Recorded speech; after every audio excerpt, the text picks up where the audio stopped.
Hello, everybody. Happy New Year. I believe this is the first reading of 2022, if I'm not mistaken. Um, I am Curtis. I am the host of tonight's script reading. As you can tell by some of our backgrounds, we are going to be reading the Disney Pixar masterpiece Up. So get your tissue boxes ready. Again, my name is Curtis. I'm the host. I'll be playing the role of Doug. We have George playing the role of Carl. We have Jennifer as Russell. We have Johnny as Charles Muntz. We have Travis as Beta. We have Eric as Alpha, and also our scene description, some other characters. So without further ado, Eric, take us away. Up. Screenplay by Bob Peterson and Pete Docter. Story by Pete Docter, Bob Peterson, and Tom McCarthy. Love the autographs, guys. A 1930s newsreel. Movie Down News presents Spotlight on Adventure. The mysterious South American jungle. A massive waterfall cascades down a gigantic flat-topped mountain. What you are now witnessing is footage never before seen by civilized humanity. A lost world in South America, lurking in the shadow of majestic Paradise Falls, is sports plants and animals undiscovered by science. Who would dare to set foot on this inhospitable summit? A painted portrait of a dashing young adventurer. Why our subject today, Charles Muntz. A massive dirigible descends on the airfield. The beloved explorer lands his dirigible, the Spirit of Adventure, in New Hampshire this week, completing a year-long expedition to the Lost World. Interior movie theater continuous. Of everyone watching in the modest small-town theater, no one is more enthralled than an 8-year-old Carl Fredrickson. Oh my God. The lighter-than aircraft was designed by Muntz himself and is longer than 22 Prohibition paddy wagons placed end-to-end. Young Carl stares, mouth agape, wearing leather flight helmet and goggles, just like his idol on the silver screen. And here comes the adventurer now. Newsreel footage. The dashing Muntz descends down the gangplank to the delight of the crowd. His dogs trail him. Never apart from his faithful dogs, Muntz conceived the craft for canine comfort. It is a veritable floating palace in the sky.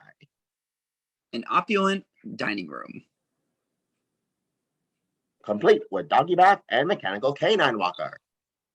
One dog suffers through mechanized bath time, while second wears an electrode helmet and runs on a treadmill. And Jiminy Cricket, do the locals consider Muntz the bee's knees? And how? Cameras flash as Muntz stands heroic, striking his signature thumbs-up stance.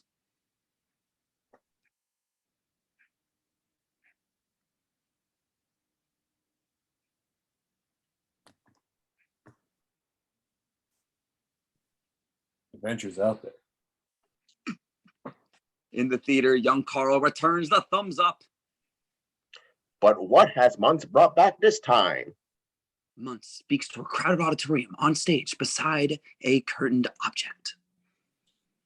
Gentlemen, I give you the monster of Paradise Falls.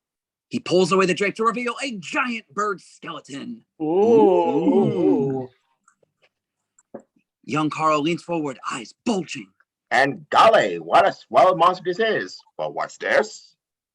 Skeptical scientists analyze the bones. Scientists cry foul. The National Explorer Society accuses Muntz of fabricating the skeleton. No! Muntz's portrait is removed from a wall of paintings of other famous explorers. The organization strips Muntz of his membership. Muntz's Explorer Society badge is ceremoniously ripped from his jacket. Carl gasps. Muntz stands next to the dirigible at an airfield. He grimly addresses the crowd. Humiliated, Muntz vows to return to Paradise Falls and promises to capture the beast alive. I promise to capture the beast alive. And in the theater, young Carl smiles. And will not come back until I do. The crowd cheers, yay! Muntz gives his thumbs up from the cockpit as the dirigible lifts off. And so the explorer is off to clear his name. Bon voyage, Charles Muntz. and good luck capturing the monster of Paradise Falls. Carl looks like he just witnessed a miracle. Dissolved to exterior small town neighborhood, 1930s day, continuous. Young Carl flies his blue balloon, the spirit of adventure, handwritten on it. As he runs along the sidewalk, he still wears helmet and goggles. Title card, Walt Disney Pictures presents. Here's Charles Muntz piloting his famous dirigible. Title card, a Pixar Animation Studios film. He hurdles Pikes Peak. Carl jumps over a small rock. He hurdles a Grand Canyon. And Carl jumps over a crack on the sidewalk. He hurdles Mount Everest. Carl jumps over a tree stump and smacks into it instead. He goes around Mount Everest. Is there nothing he cannot do? Title card, up. Yes, as Muntz himself says, adventure is out there. Carl stops. Who said that? The voice comes from a dilapidated house, windows boarded up and lawn overgrown with weeds. The weather vane atop the house turns, pulled by ropes. Look out, Mount Rushmore. Hard to starboard. Let's get the spirit of adventure over the Mount Rushmore. Carl walks toward the voice. Hold together, old girl. How are my dogs doing? Ruff, ruff. Interior dilapidated house, hallway. Continuous. Carl squeezes through the broken door into the foyer. He follows the voice toward the living room. All engines full ahead. Let's take her up 26,000 feet.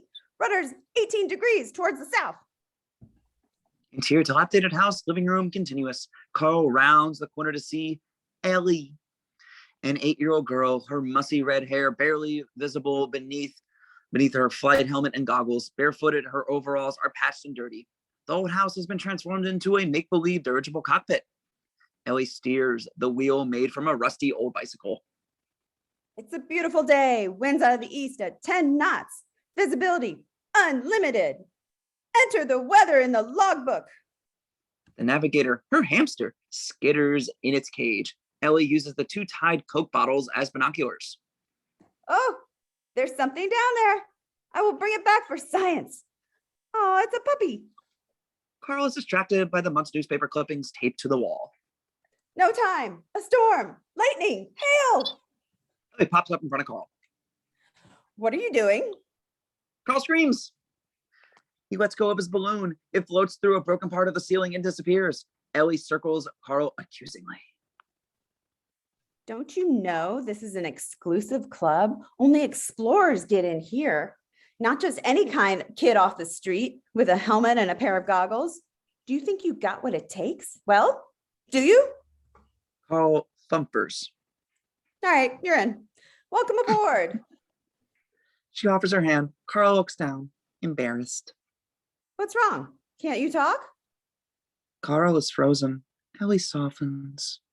Hey, I don't bite. She takes off her helmet. Her hair frizzes out in all directions. She removes a homemade grape soda cap pin from her shirt and pins it on Carl. You and me, we're in a club now. Carl smiles. I saw where your balloon went. Come on, let's go get it. Carl watches her stride out of the room. She pops back in. My name's Ellie. She grabs his hand. Carl blushes as she pulls him out of the room. Interior dilapidated house, upstairs. There it is. Carl and Ellie look across the attic at the balloon. Between them, the floor has collapsed. Save one rickety beam, Carl gulps. Well, go ahead. She pushes him out onto the beam. Go on. Carl steals for his courage. He puts on his goggles, starts forward, and falls to the floor. Cut to exterior small town neighborhood day. Ambulance siren blaring. Exterior Carl's house, night. One lone light on upstairs. Interior Carl's room. Carl in bed, reading a book by flashlight. His arm in a cast. Into the room floats Carl's lost blue balloon. Carl jumps and calls out in fright. Oh.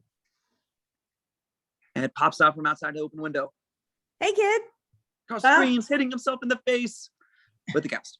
Ow. Ellie climbs in the window. Thought you might need a little cheering up.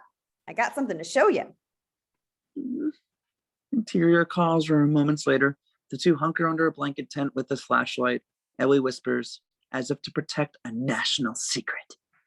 I am about to let you see something I've never shown another human being ever in my life. Carl's eyes widen in alarm. You'll have to swear you will not tell anyone. Carl nods. Cross your heart. Do it. Carl crosses. Ellie unveils. My adventure book. It's a reused photo album with the words, "My Adventure Book" written across it. She opens it to a photo of Charles Muntz. You know him.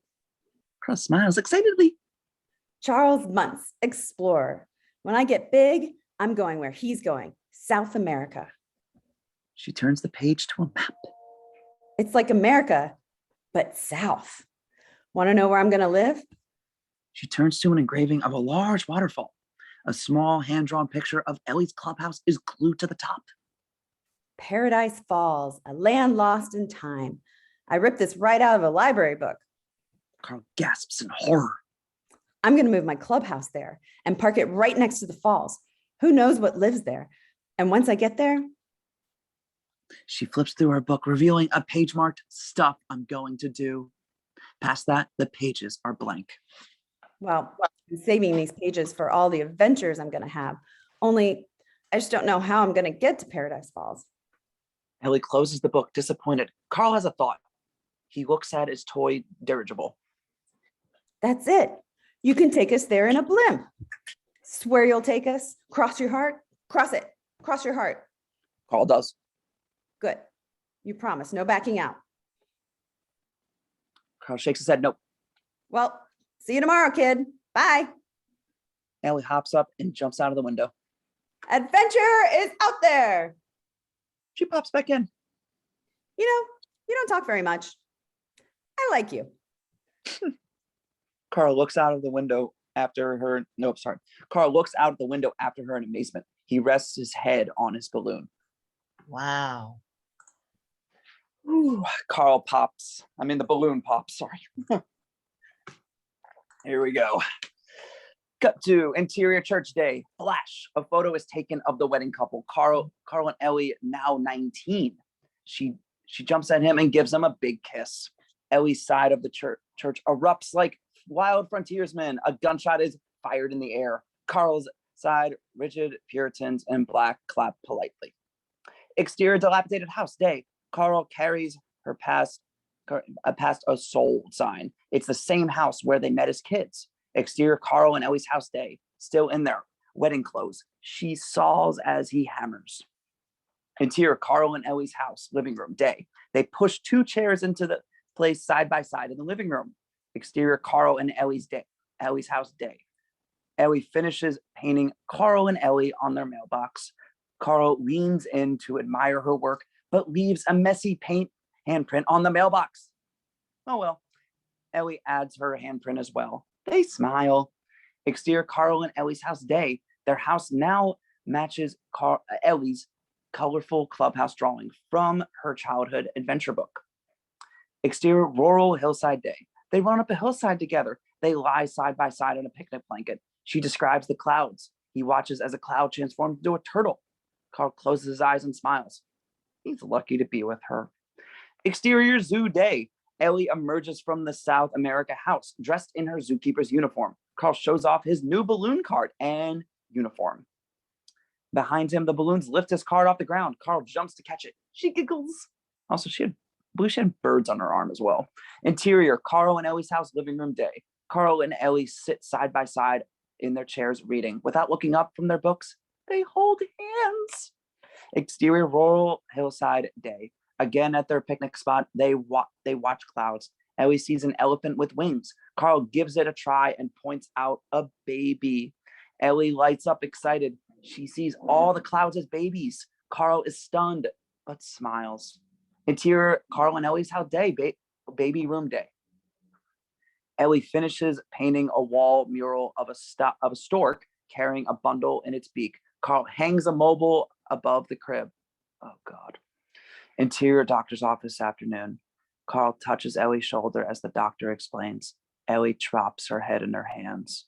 Exterior, Carl and Ellie's house. Living room afternoon. Carl looks out the window. Ellie sits alone under a tree. The wind in the air. Exterior, Carl and Ellie's house. Yard afternoon. Carl joins Ellie. He hands her the adventure book. She smiles. Interior, Carl and Ellie's house. Living room afternoon. Ellie paints a mural of their house atop Paradise Falls over the mantle. Carl organizes a compass, map, binoculars, and native bird figurine beneath the painting.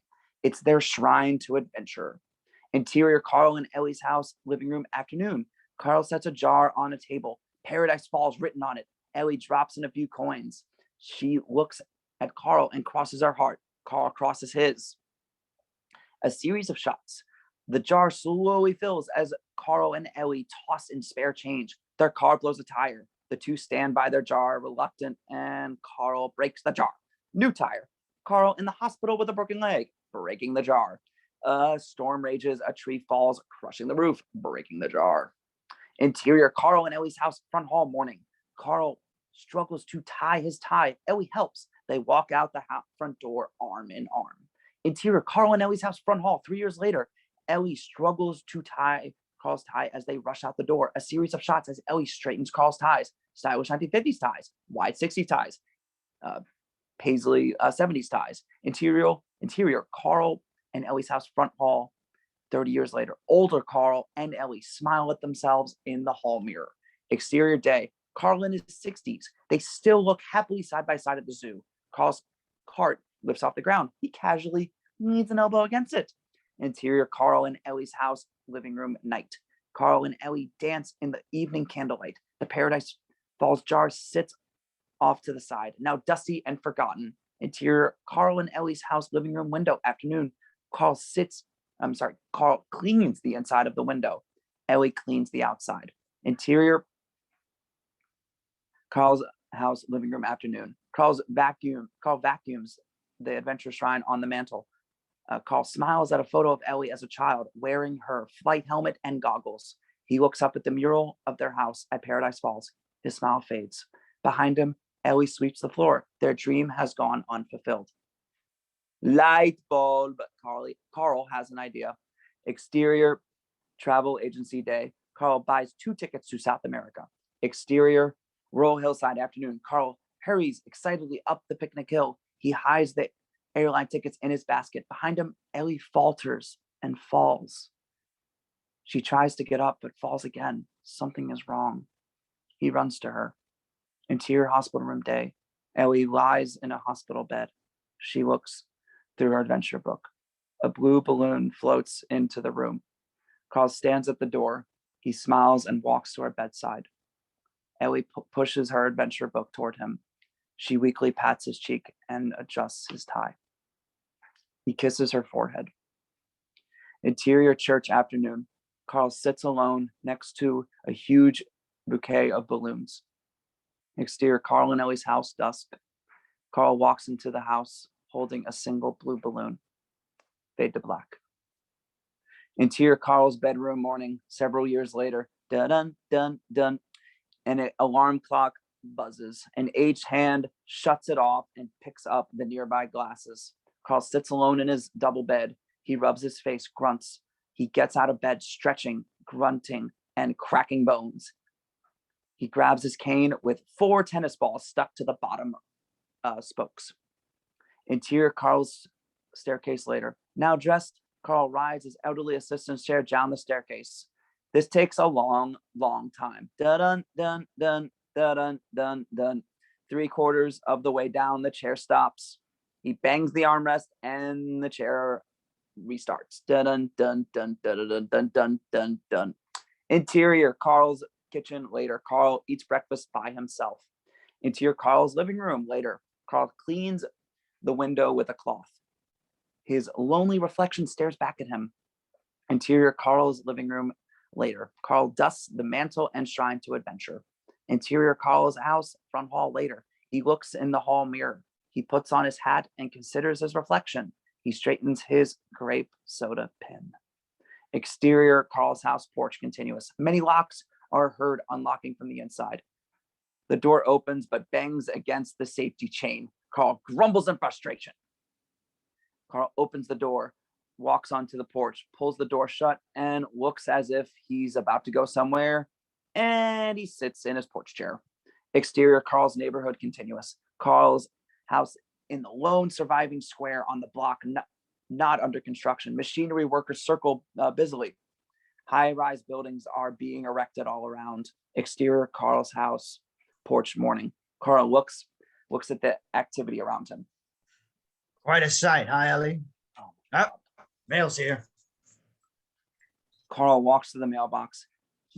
He touches Ellie's faded handprint and smiles. He looks through the mail. He sees a Shady Oaks Retirement Village pamphlet full of images of happy old people. Ugh. Carl scoffs. Shady Oaks Retirement. Oh, brother. Carl notices dust on his mailbox. He pulls up a leaf blower. He revs it against off the dust. Tom, a construction foreman, notices. Hey, good morning there, Mr. Fredrickson. Need any help here? No. Yes. Tell your boss over there that you boys are ruining our house. Oh, that hippie. He points across the lot to a businessman in a suit talking on a cell phone, the real estate developer. Well, just to let you know, my boss there, he'd be happy to take this place off your hands for double his last offer. What do you say? The leaf blower blasts off his hat. I'll take that as a no then. I believe I made my position to your boss quite clear. You poured prune juice in his gas tank. Oh, yeah, that was good. Here, let me talk to him. Oh, Tom hands Carl's megaphone. You, in the suit. Yes, you. Take a bath, hippie. Tom grabs the megaphone. I'm not with him. This is serious. He's out to get your house. Carl walks to his front door. Tell your boss he can have our house. Really? When I'm dead. And Carl slams the door. Yeah, I'll take that as a maybe. Interior Carl's living room day later. Carl sits in his chair watching TV. A knock at the door. Exterior Carl's house porch day. The door opens. A wilderness explorer stands reading from a wilderness explorer manual. He is in uniform, complete with a sash, neckerchief, hat, and an enormous backpack stuffed with every piece of equipment there is. This is Russell, age 8. Russell, nose buried in his manual, reads to Carl. Good afternoon. My name is Russell, and I am a wilderness explorer in Tribe 54, Sweat Lodge 12. Are you in need of any assistance today, sir? Oh my God, you're adorable. As he finishes the script, Russell smiles up at Carl. No. I could help you cross the street. No. I could help you cross your yard. No. I could help you cross your porch. No. Well, I gotta help you cross something. No. I'm doing fine. Carl closes the door in Russell's face. Interior Carl's house front, all continuous. Carl listens through the door. Is the kid gone? He opens it. Good afternoon. My name is Russell. Kid. And I am a wilderness explorer in Tribe 54, Sweat Lodge 12. Kid. Russell stops. Are you in need of any? Oh, shoot. I'm sorry. Go ahead. Are you in need of any assistance today, sir? Thank you, but I don't need any help. Carl swings the door shut, but a small camping boot stops it. Ow. Carl opens the door. Russell stands at attention. Proceed. Good afternoon. My name is Let's skip to the end. Okay. Russell points to his sash. It is covered with badges except for one glaringly empty space. See these? Oh, they must have fallen off. But these are my wilderness explorer badges. You may notice that one is missing. It's my assisting the elderly badge. Ugh. If I get it, I will become a senior wilderness explorer. Russell makes the explorer sign. His thumbs form a W, his fingers the wings of a bird, then the claws of a bear. The wilderness must be explored. Caw-caw, rah! Beautiful. This sets Carl's hearing aid off. Carl grumbles in pain. It's gonna be great. There's a big ceremony, and then all the dads come and they pin on our badges. So, you want to assist an old person? Yep. Then I will be a senior wilderness explorer. Carl leans in close to Russell. You ever hear of a snipe? A snipe? Bird, beady eyes. Every night it sneaks in my yard and gobbles my poor azaleas. I'm elderly and infirm. I can't catch it. If only someone could help me. Me, I'll do it. Oh, I don't know. It's awfully crafty. You'd have to clap your hands 3 times to lure it in. 3 times. I'll find it, Mr. Fredrickson. I think its burrow is 2 blocks down. If you go past 2 blocks down. Got it. Russell runs down the block, clapping and calling. Here, snipey, snipey, snipey, snipey, snipey, snipe. Yeah, bring it back here when you find it. Carl rolls his eyes and begins to close his door. He stops short. A large truck is backing up, getting dangerously close to Ellie's mailbox. Okay, keep her coming and stop. No wonder it crashed. The truck hits Ellie's mailbox, crushing the front. Carl is shocked. He runs to the box. What? Hey, you. What do you think you're doing? I'm so sorry, sir. Sure. The worker bangs on the mailbox, trying to fix it. Don't touch that. No. Let me take care of that for you, please. Carl grabs the mailbox, trying to wrestle it from the worker. Get away from our mailbox. Hey, sir, I broke it. I don't want you to touch it. Carl hits the worker with his cane. He falls to the sidewalk. The worker rubs his head.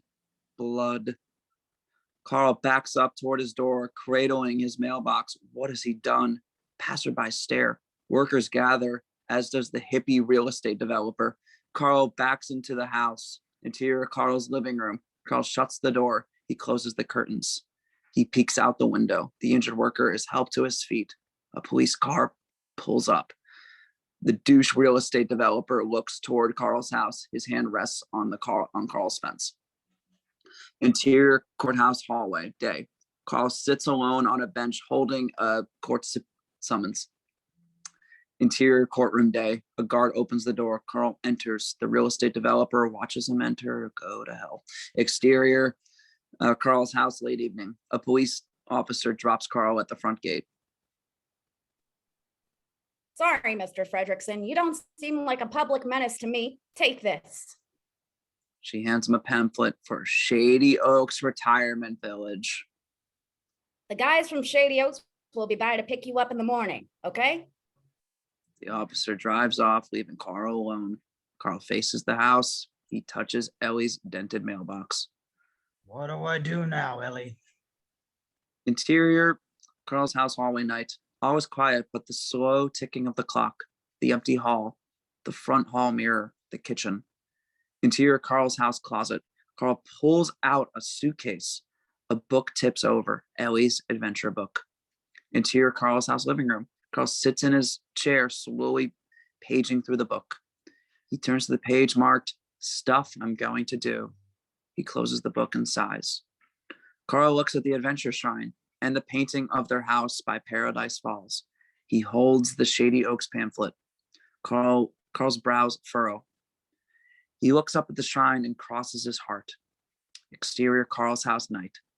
Lights are on inside the house. Match dissolved too. Exterior Carl's house morning. The Shady Oaks Retirement Village van pulls up. Nurses George and AJ walk to Carl's door and knock. Carl answers, holding a suitcase. Morning, gentlemen.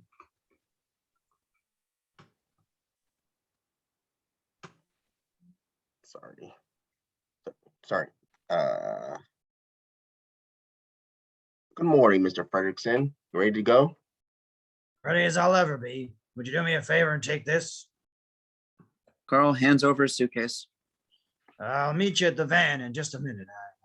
I want to say one last goodbye to the old place. Sure, take all the time you need, sir. Carl closes the door rather sharply. The nurses head back to the van. Probably going to the bathroom for the 18th time. Empty helium tanks are strewn on the front lawn. Empty helium tanks. You think you'd take better care of his house? A shadow falls over the nurses. They turn to look. A giant tarp rises behind Carl's house. It holds to reveal thousands of balloons. The balloons rise like some massive multicolored cumulus cloud, forming a thunderhead above the house. Strings tug at the chimney. The house strains, pipes bend, then break. Electrical wires spark and snap. The house rips away from its foundation.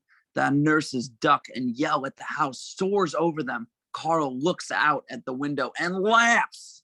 So long, boys. I'll send you a postcard from Paradise Falls. And blows raspberries. Interior apartment continuous. Balloons spill colored lights into the little girl's room as the house floats past. Exterior town. The shadow of the house drips through an intersection. Exterior shop window. A family watches the house float down the street. Exterior above the town. Carl waves at the high-rise window washer, who tentatively waves back. The house crests the top of a building, drifting over and away from the city. Carl looks out his window. Good riddance. Interior Carl's house living room. Carl sets a compass next to the map of South America. Exterior Carl's house bedroom window. Sails made from stitched together curtains emerge from the windows and billow in the wind. Carl steers using ropes attached to the weather vane. Interior Carl's house living room. The compass needle rotates to point south. Exterior Carl's house, the house turns. Carl looks out of the window satisfied. He checks the balloons. Interior Carl's house living room. Carl kisses a photo of Ellie. We're on our way, Ellie. Carl kneels at the fireplace and plucks the balloon strings tied to the grate. He chuckles and settles into his chair. He closes his eyes and smiles. Shadows move gently across the fireplace mantle. Exterior Carl's house floating. The house drips through the clouds. Interior Carl's house living room. Carl relaxes in his chair. Knock, knock, knock. Huh? He stares at the front door. Nothing. Knock, knock, knock. He bolts up and approaches the door. He looks at the peephole. Nothing. Nothing but a porch and clouds. He throws it open. Exterior Carl's house porch day continuous. Nothing.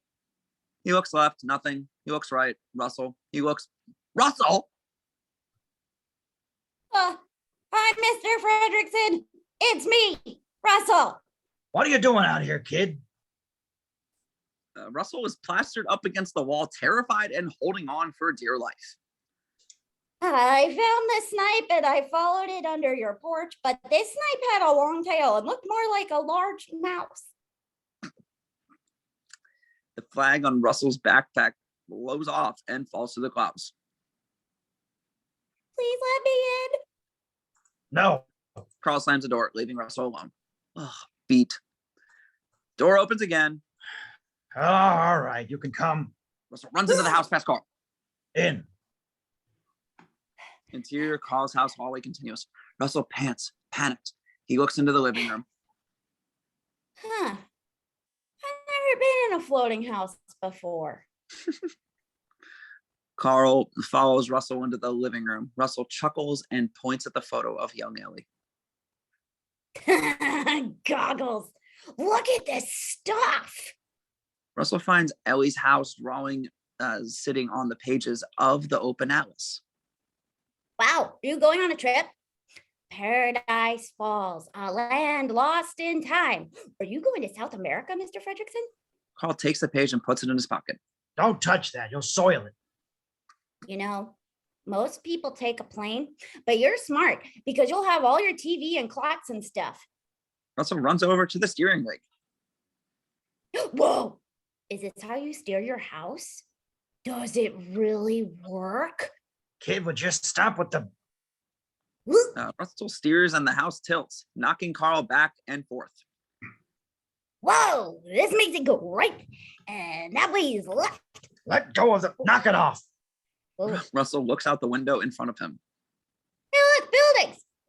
Exterior Carl's house window continuous. Russell and Carl arrive at the window. That building's so close I could almost touch it. This gives Carl an idea. Cut to Carl lowers Russell on a rope below the floating house. Wow! This is great. You should try this, Mr. Fredrickson. Look, there's a bus that could take me home 2 blocks away. Hey, I could see your house from here. Don't jerk around so much, kid.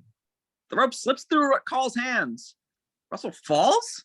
This is a kid's movie. Cut to Carl stands beside Russell at the window. Russell's fall had been a daydream, thank goodness. Well, that's not going to work. Carl leaves Russell at the window. I know that cloud. It's a cumulonimbus. Did you know that the cumulonimbus is actually the Interior Carl's house living room day. Continuous grumbling. Carl kneels at the fireplace to cut a few balloon strings with his house keys. Stayed up all night blowing up balloons for what? warm air goes by cool air, and the airs go by each other, and that's how we get lightning. That's nice, kid. Carl turns off his hearing aid. Silence. He smiles. Russell tries to get Carl's attention. A storm is brewing in the distance. Mr. Fredrickson, there's a big storm coming. It's starting to get scary. We're going to get blown to bits. We're in big trouble, Mr. Fredrickson. A huge lightning bolt flash lights up the room. Carl turns on his hearing aid. What are you doing over there? Look! Exterior Carl's house window continuous. Carl joins Russell at the window. See? Cumulonimbus. Interior Carl's house living room continuous. The tiny house is heading for a massive storm. Carl struggles to steer the house away, but is blown into the storm. The steering mechanism recoils and sends Carl flying. Plates fall from the walls and furniture slides as the house is rocked into the storm. Russell's backpack slides toward the front door. My pack! Russell hops on top of the backpack. Gotcha! Pack slides toward the open front door. Russell screams. He's about to slide out when the house tilts and the door swings shut. The Paradise Falls jar rolls past Carl. He chases after it. Ellie's chair slides across the room. Carl gasps and runs to protect it. The photo of Ellie rocks and slides off of the wall. Carl lunges to catch it. Exterior Carl's house floating. The storm rages. The house is tossed into the storm clouds. All goes black. Interior Carl's house living room morning. Carl is asleep. A finger pokes Carl's face. Nothing. A finger pokes Carl's face again. Carl wakes up. I thought we were dead. What happened? Carl struggles to rise from the pile of Ellie's things he'd been protecting. I steered us. I did. I steered the house. Stared us. After you tied your stuff down, you took a nap. So I went ahead and I steered us down here. Exterior Carl's house window. Carl opens the window and looks out. Huh? Exterior Carl's house floating. The house floats motionless above an ocean of clouds. Exterior Carl's house window. Can't tell where we are. Interior Carl's house living room. Oh, we're in South America, all right. It was a cinch with my Wilderness Explorer GPS. Also holds up a Wilderness Explorer GPS unit. GP what?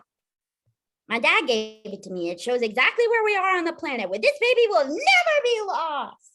Russell gestures, tossing the unit out the window. Exterior Carl's house floating. Carl and Russell watch the tiny GPS unit descend into the clouds. Oops.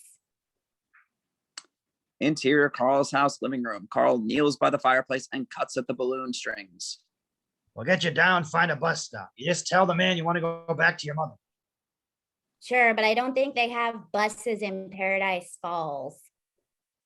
Exterior Carl's house floating. A small cluster of balloons fly up and away from the house. Interior Carl's house living room. There, that ought to do it. Here, I'll give you some change for bus fare. Russell follows Carl toward the front door. Nah, I'll just use my city bus pass.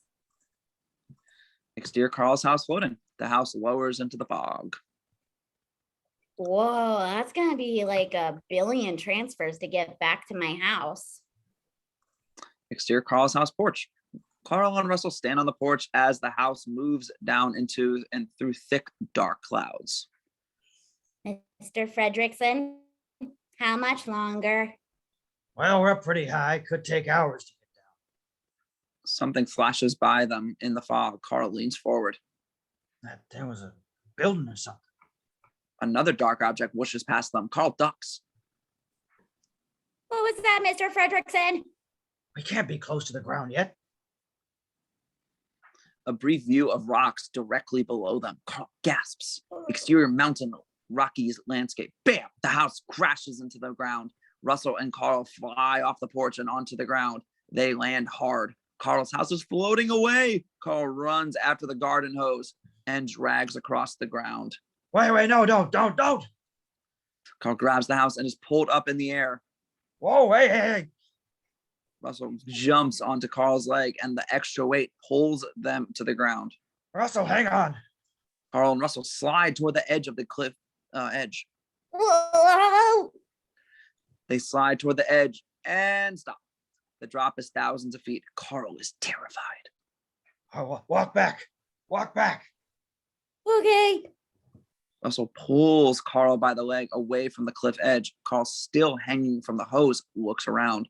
Fog blankets the mysterious landscape, revealing only scattered rocks. Where are we? This doesn't look like the city or the jungle, Mr. Fredrickson. The wind picks up and they struggle against it. Don't worry, Ellie. I got it. The wind clears the fog, slowly revealing a crescent-shaped, flat-top mountain on which they stand. Across it, some 10 miles away, is Paradise Falls. Carl stares. He can't believe it. There it is. Ellie, it's so beautiful. The landscape is stunning. Carl shows Russell the engraving with the Ellie drawing of the house atop the falls. We made it. Russell, we can float right over there. Climb up. You mean assist you? Yeah, whatever. Okay, I'll climb up. Russell climbs Carl, stepping on his leg, arms, and face. Watch it. Sorry. The hose jiggles as Russell climbs out of frame. Now, when you get up there, go ahead and hoist me up. Got it? Russell continues to grunt and strain off screen. On the porch yet? Russell is just inches above Carl, still struggling to climb. He slides down onto Carl's head, exhausted. Well, that's it? I came all this way just to get stuck at the wrong end of this rock pile? Oh, great. Carl paces. Hey, if I could assist you over there, would you sign off on my badge? What are you talking about? We could walk your house to the falls. Walk it? Yeah. After all, we lay it down. We could walk it right over there, like a parade balloon. Carl considers this. Exterior mountain rocky landscape day later. The house floats against the sky. The host descends from the house and wise to tie to both Carl and Russell. They wear the hose like a harness, pulling the house as they walk. Now we're going to walk to the falls quickly and quietly with no rap music or flash dance. Russell inspects his surroundings. Uh-huh. We have 3 days at best before the helium leaks out of those balloons. And if we're not at the falls when that happens, Sand! we're not getting to the falls. I found sand. Carl rolls his eyes. He looks up at the house. Don't you worry, Ellie. We'll get our house over there. Russell looks at the house. Who's Carl talking to? Huh. This is fun already, isn't it? By the time we get there, you're gonna feel so assisted. Oh, Mr. Fredrickson, if we happen to get separated, use the Wilderness Explorer call. Caw, caw, rawr. The Wilderness Explorer call sets off Carl's hearing aid again. Wait, why are we going to Paradise Falls again? Hey, let's play a game. It's called See Who Can Be Quiet the Longest. Cool, Mom loves that game. Oh, it's so messed up. They head toward Paradise Falls, some 10 miles away, to solve two. Oh boy. Exterior mountain jungle clearing day. Mist hangs ominously over a rocky landscape. Something tall blasts through the maze of rocks. Two dark shapes are chasing the prey. Each has a light. Hunters. Exterior mountain grove of trees continuous. The prey dodges various traps, one after another. A metal cage slams shut. A hidden net darts on a tripwire. The prey runs into a clearing surrounded by rocks, a dead end. Exterior mountain clearing continuous. The hunters surround the prey, stepping out into the light. A sinister Doberman, a Rottweiler, and a bulldog, each wearing large, high-tech collars. They surround the prey. Escape looks impossible. Whoosh! The bird moves impossibly fast, jumping over the three dogs and escaping in a flash. The dogs head off in pursuit. A high-pitched squeal atop the dog's short, their ears wincing in pain. They whimper and run off. Exterior mountain, thick jungle, day continuous. Carl steps out from behind a shrub. The squealing is in fact his hearing aid. Darn thing. Come on, Russell, would you hurry it up? Russell plods forward, dragging his feet. I'm tired and my knee hurts. Which knee? My elbow hurts and I have to go to the bathroom. I asked you about that 5 minutes ago. Well, I didn't have to go then. Russell goes limp and lies face down in the dirt. I don't want to walk anymore. Can we stop? Russell, if you don't hurry up, the tigers will eat you. There's no tigers in South America. Russell rose over to show Carl a badge. Zoology. Oh, for the love of Pete, go on into the bushes and do your business. Okay, here, hold my stuff. Somehow energized, Russell jams his pack into Carl's hands, secures his rope to a tree, and tromps off into the shrubs. He goes into the woods carrying a small shovel in one hand and a pile of leaves in another. I've always wanted to try this. Carl waits, standing by the tree his house is tied to. Mr. Fredrickson, am I supposed to dig the hole before or after? Ah, none of my concern. Pete. Oh, it's before. Carl covers his ears. Exterior mountain thick jungle continuous. Russell pats a mound and sighs in satisfaction. He is about to return to Carl when he spots some tracks. Huh? Tracks? Snipe! Russell follows the tracks into the dark jungle, clapping. Here's Snipe! Snipe! The footprints continue for a time and then stop. Huh. Russell munches on a chocolate bar. Something rustles in the bushes behind them. He takes a look. Behind them, a beak takes a nibble of the chocolate and zips out. Russell turns. Nothing there. Another nibble. Zip. Honk! Gotcha! Russell peers into the shrub. Don't be afraid, little Snipe. I am a wilderness explorer, so I am a friend to all of nature. Want some more? Russell holds out the chocolate. The beak pokes out and nibbles. Hi, boy. Don't eat it all. Come on out. The beak zips back into the bushes. Come on. Don't be afraid, little Snipe. Nice Snipe. Good little Snipe. Nice. A massive, shadowy creature rises up over Russell. Giant Snipe. Exterior mountain, thick jungle clearing. Carl checks the knot on his hose harness. Russell and the massive creature step up behind him. I found the Snipe. Oh, did you? Are they tall? Oh, yes, they're very tall. Do they have a lot of colors? They do indeed. Do they like chocolate? Oh, yeah, chocolate. Carl turns to look. Next to Russell stands a 13-foot tall, multicolored bird. Carl screams. Ah, what is that thing? He's not that tall, but he's a snipe. There's no such thing as a snipe. But you said snipesy. Carl grabs Russell, pulling him away from the bird. The Russell hisses at Carl and grabs Russell back. It cradles Russell like a baby. Well, Russell giggles. Carl pokes at the bird with his cane, trying to scare it off. Go on, get out of here. Go on, shoo. The bird hisses. It takes Russell up into a tree, swinging him around playfully. It looks scary and fun. wow. Careful, Russell.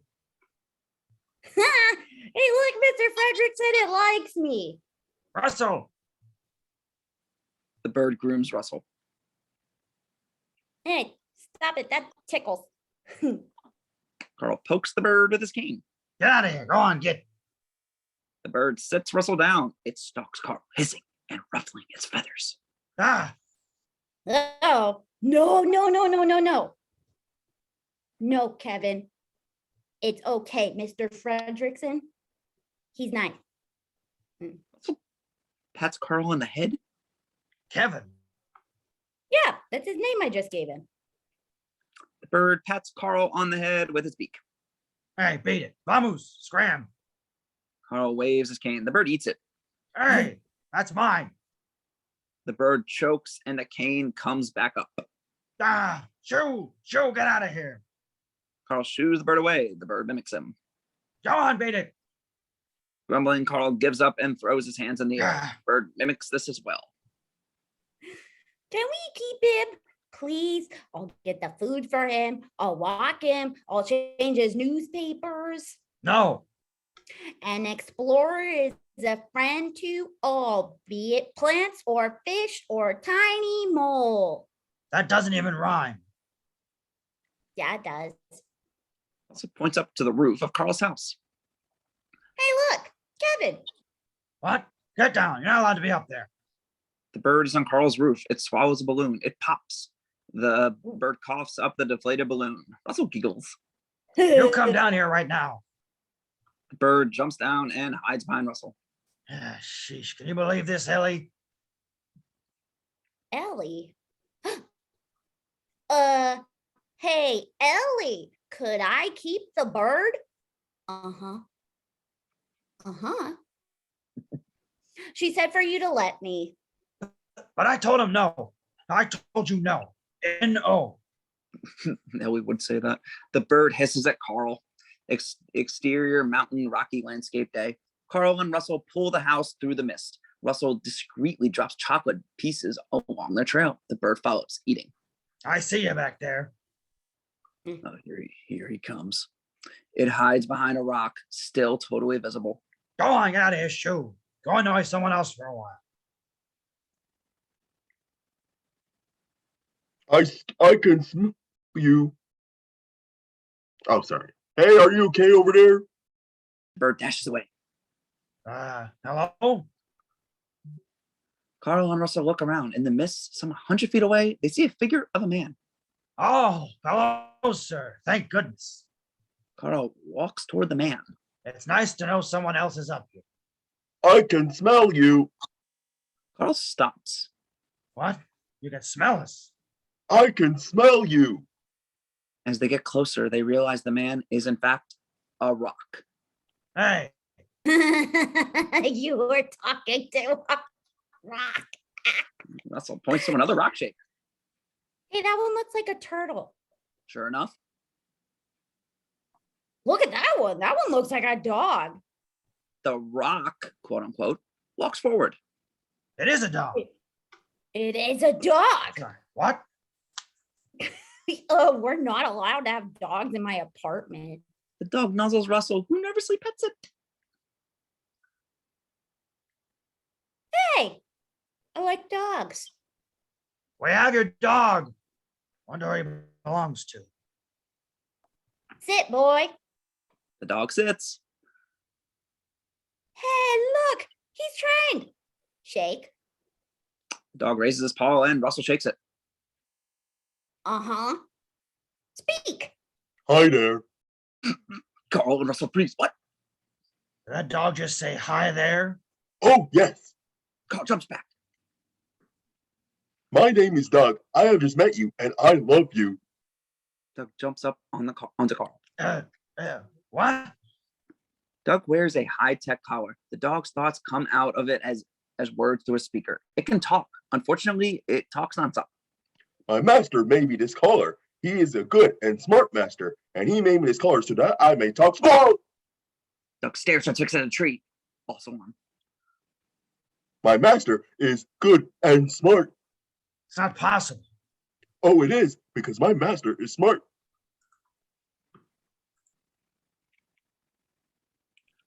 Oh, cool. What do these do, boy? He inspects the collar and twists a dial. Hey, would you? Cuando contigo, I use that collar. Watashi wa harashima to talk with. I would be happy if you stop. Russell, I don't touch that. It could be radioactive or something. Doug sniffs the ground around Carl and Russell. I am a great tracker. My pack sent me on a special mission all by myself. Have you seen a bird? I want to find one and have it been on the scent. I am a great tracker. Did I mention that? Bam! The bird tackles Doug and hisses. Hey, that is the bird. I have never seen one up and close, but this is the bird. May I take your bird back to camp as my prisoner? Yes, take it. And on the way, learn how to bark like a real dog. Oh, I can bark. Bark, bark. And here's howling. He howls just like that. The bird hisses at Doug. Can we keep him? Please, please, please. No. Oh. Russell But it's falls to his knees bleeding. It's just a talking dog. It's just a weird trick or something. Let's get to the falls. Carl grabs Russell. The bird follows, as does Doug. Please be my prisoner. Oh, please be my prisoner. Oh God, here it comes. Exterior mountain, thick jungle clearing day. Footprints. A dog's nose follows the track. This is Gamma, a bulldog. Oh, here it is. I picked up a bird scent. Second dog. Beta, a Rottweiler. Wait a minute. Wait, what is this? Chocolate? I smell chocolate. I'm getting prunes and denture cream. Who are they? Ah, man, Master will not be pleased. We'd better tell him someone took the bird, right, Alpha? Gosh. Alpha, a Doberman, sits with his neck back to them. Nah, soon enough the bird will be ours yet again. Alpha's voice is high and squeaky as if he breathed in helium. Kind sense. My compadres and you two shall have much rewardings from Master for the toil factor you wage. Oh my God. Beta and Gamma look at each other. Hey, Alpha, I think there's something wrong with your collar. You must have bumped it. Yeah, your voice sounds funny. The two of them laugh. Alpha turns. They stop laughing. Beta, Gamma, perhaps you desire to All three dogs look for the squirrel. False alarm. Perhaps you desire to challenge the ranking that I have been assigned by my strength and cunning. No, but maybe Doug would. You might want to ask him. Beta and Gamma snicker derisively. Yeah, I wonder if he found the bird on his very special mission. Do not mention that to me at this time. His fourth errand will keep him most occupied. Most occupied indeed. Do not agree with which I am saying to you now. Sure, but the second Master finds out you sent Doug out by himself, none of us will get a treat. You are wise, my trusted lieutenant. Alpha powers up a video screen on Beta's collar. This is Alpha calling back. Come in, Doug. The screen shows ground moving past the view from Doug's collar. Hi, Alpha. Hey, your voice sounds funny. I know it sounds funny. I know. Have you seen the bird? Why, yes, the bird is my prisoner now. Yeah, right. The screen view adjusts to see the bird. It hisses. Impossible. Where are you? I am here with the bird, and I will bring it back, and then you will like me. Oh, gotta go. On the collar screen, the dogs get a fleeting glimpse of a boy's face. It's Russell. Hey, Doug, where are you talking to? The video screen goes blank. The dogs bark excitedly. From what's Doug doing? Why are you with that small mailman? Where are they? Alpha pushes a button on Beta's collar. A tracking device locates Doug. There it is. Come on. The dogs sprint off into the jungle. Exterior mountain jungle day. The bird drags Doug, still clamped onto its leg. Oh, please, please, please be my prisoner. Doug, stop bothering Kevin. That man there says I could take the bird, and I love that man there like he is my master. Bird hisses. I am not your master. Bird tries to shake Doug off its leg. Doug jumps on it. I'm warning you once again, bird. Hey, quit it. I am jumping on you now, bird. Russell tries to separate them, which pulls on Carl's tether. Russell, at this rate, we'll never get to the falls.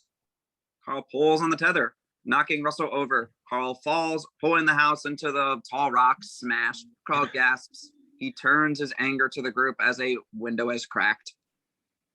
I am nobody's master, got it? I don't want you here, and I don't want you here. I'm stuck with you. And if you two don't clear out of here by the time I count to 3. Doug sees the tennis balls on Carl's cane. Oh, boy, oh, boy, oh, boy, oh, boy. Ball? Oh, pops off one of the tennis balls. You want it, boy? Huh? Yeah? Oh, yes, I do. I do ever want the ball. Go get it. Carl throws the ball far away. Doug chases after it.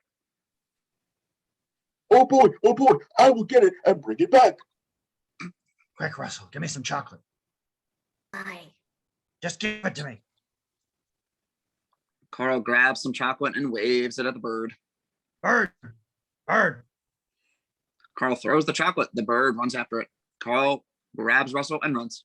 Come on, Russell. Wait, Mr. Fredrickson.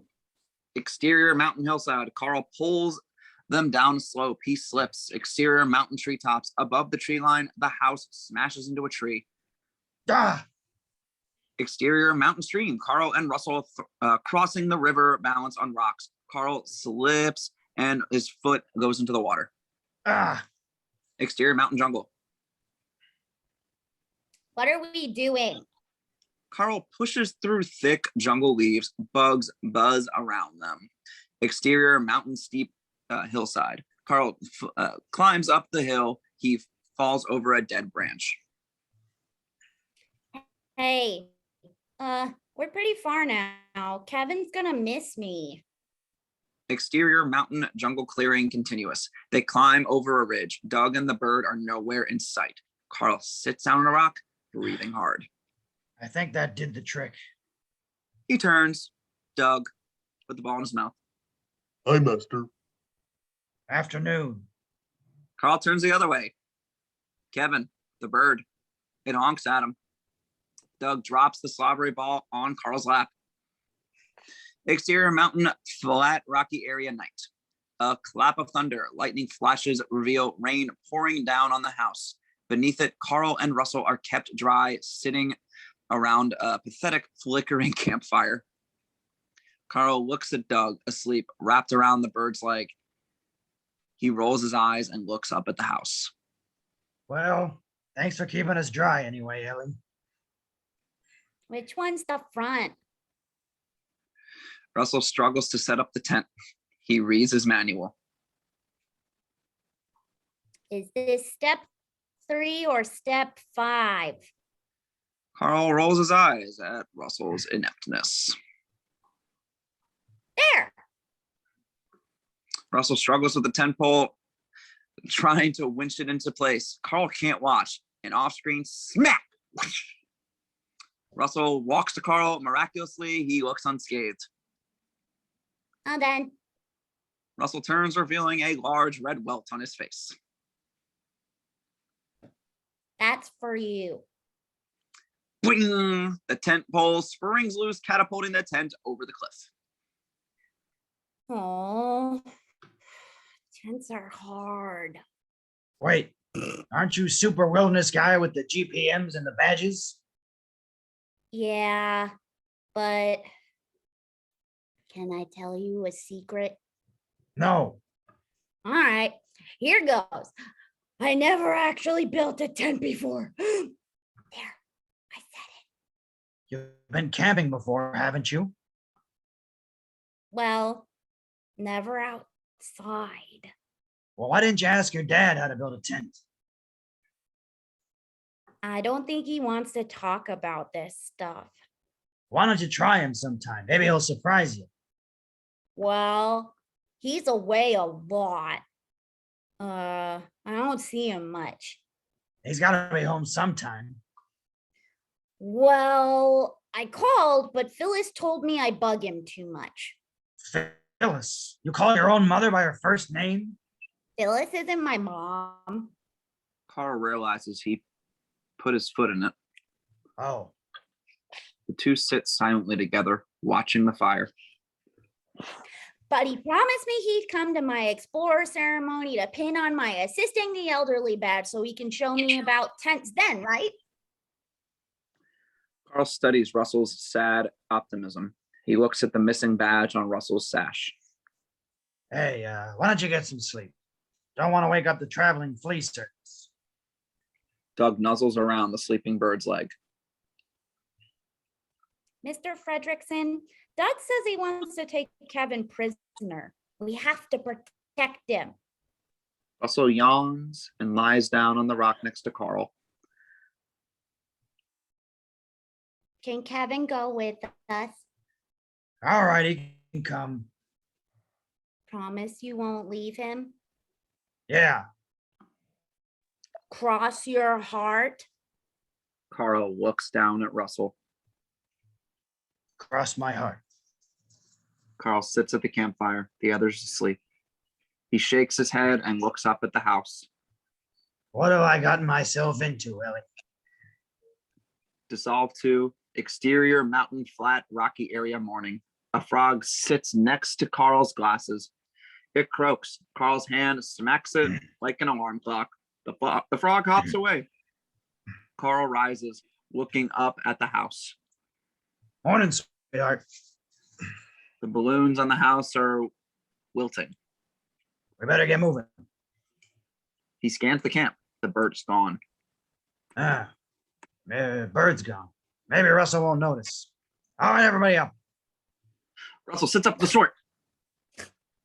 Ugh, where's Kevin? He's wandered off. Kevin! Doug, find Kevin. Doug crazily searches the snippets, looking for the bird. Find the bird. Find the bird. Point. Doug goes rigid like a pointer dog and points to the left.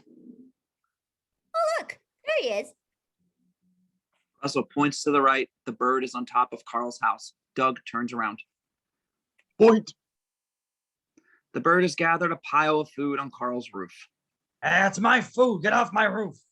Yeah, get off his roof. In the distance, baby birds call out. The bird calls back. What's it doing? The bird is calling to her babies. Her babies? Kevin's a girl? Bird gobbles the food and jumps off the roof. Her house is over there in those twisty rocks. Miles off is a huge grouping of rocks, the labyrinth.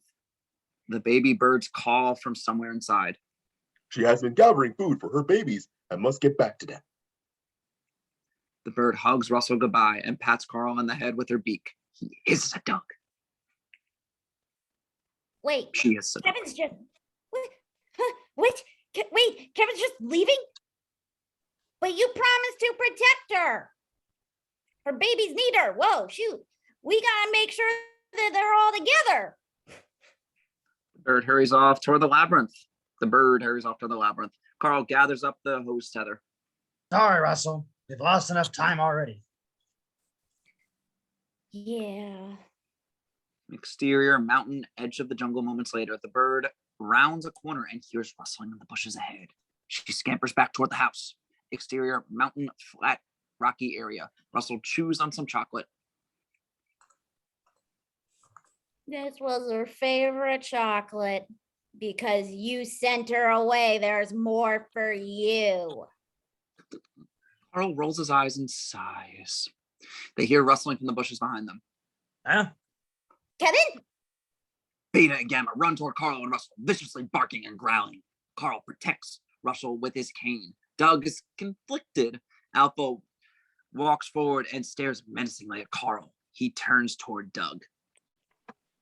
Where's the bird? You said you had the bird. Oh, yes. Oh, yes. Since I have said that, I can see how you would think that. Where is it? Tomorrow. Come back tomorrow, and then I will again have the bird. Yes. I bark angrily. You lost it. Why do I not have a surprise feeling? Well, at least you have not let us get a small new one and the one who smells of prunes. Carl and Russell look at Doug. He turns on them. Doug shamefully lowers his head.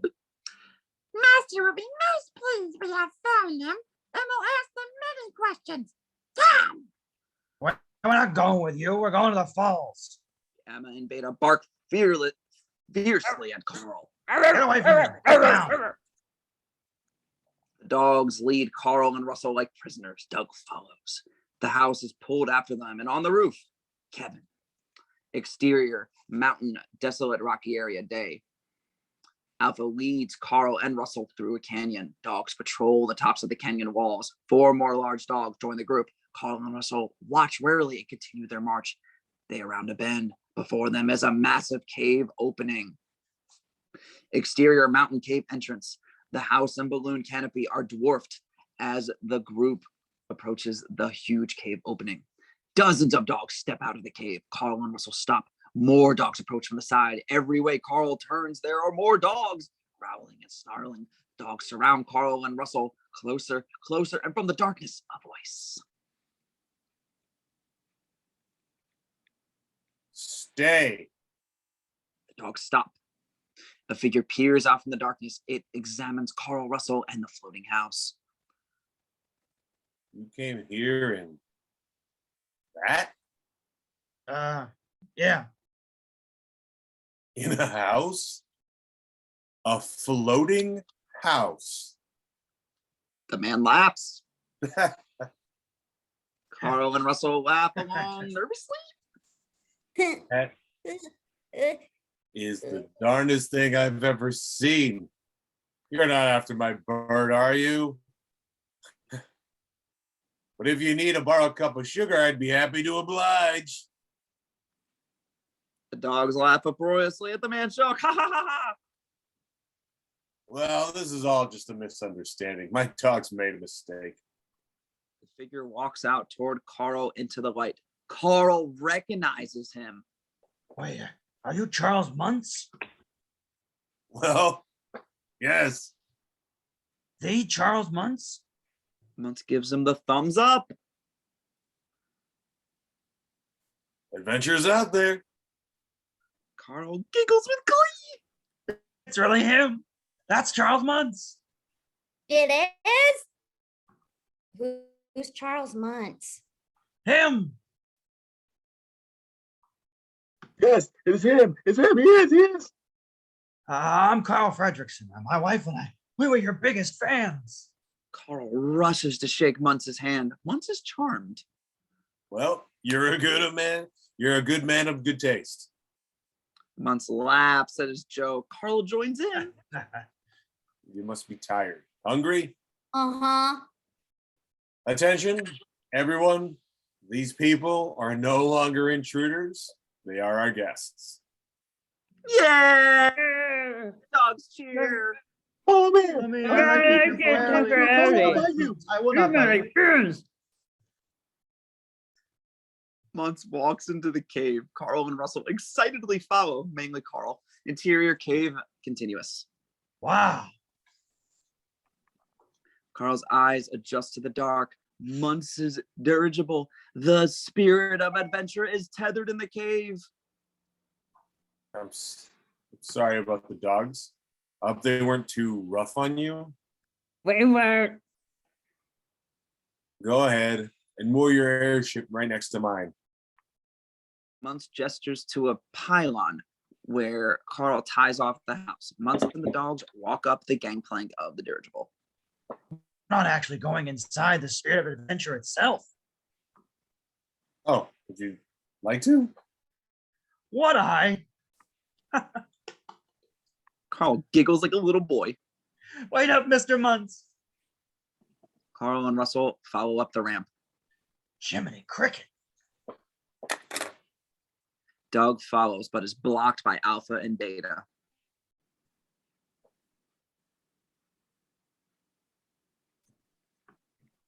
Not you. What if we do with Doug? You lost the bird. Put him in the cone of shame. Doug whimpers. Aw. Exterior dirigible gangplank. Moments later, Alpha, Gamma, and Beta walk into the dirigible. Doug sits forlornly with a plastic cone around his neck. I do not like the code of shame. Aw. Interior dirigible trophy room. Carl and Russell are speechless as they walk into the room. It's treasure trove of giant skeletons, stuffed creatures, and rare cultural artifacts. Various servant dogs dust and polish as Muntz leads Carl and Russell through the room. Now, most of the collection is housed in the world's top museums: New York, Munich, London. Of course, I kept the best for myself. Did you ever? Well, look at that. Yes. The Arseniothermium. The beast charged at me while I was brushing my teeth. Use a shaking kit to take him down. A dog approaches carrying a menu. Muntz waves it off. That surprised me. Only way to get it out of Ethiopia was, at the time, to have it declared by as dental equipment. Muntz laughs. Behind him, a dog can't resist gnawing at one of the bones. Oh my gosh, the giant Somalian leopard tortoise. Oh, you recognize it? I'm impressed. There's an interesting story there. The dog approaches with a bottle of champagne in his mouth. Muntz glances at the bottle.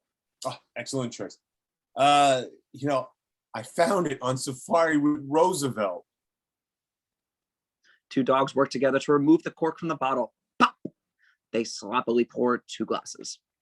He and I fell into a habit of playing gin rummy in the evening. But did he cheat? Oh, was he terrible. Muntz and Carl laugh. Alpha interrupts. Master, dinner is ready.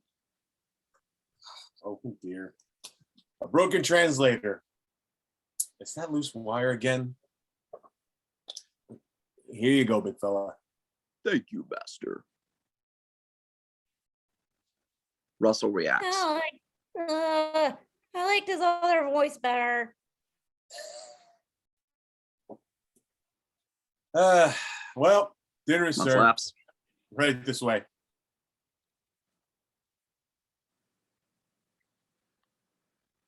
Interior dirigible dining room. Muntz leads Carl and Russell into the dining room and up to a large table. So, how are things stateside? I'm almost tempted to go back a few times, but I have unfinished work here. So please. Dogs pull back chairs for them. They sit. Dog waiters place napkins on their laps. I hope you're hungry, because Epsilon is the finest chef I've ever had. Dogs bring out covered plates, look at each other, and remove the silver plate covers at the same time. The meals look delicious. Epsilon again. Yes. Russell was served a hot dog. His waiter can't resist and eats a bite of it. Hey. Another dog pours some juice, then takes a big slurp from the glass. Hey. Carl looks around, still enthralled.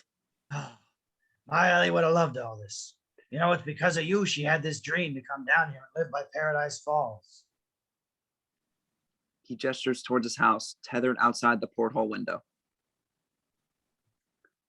I'm honored. Now you've made it. Yeah, sure, we're not a bother. I'd hate to impose.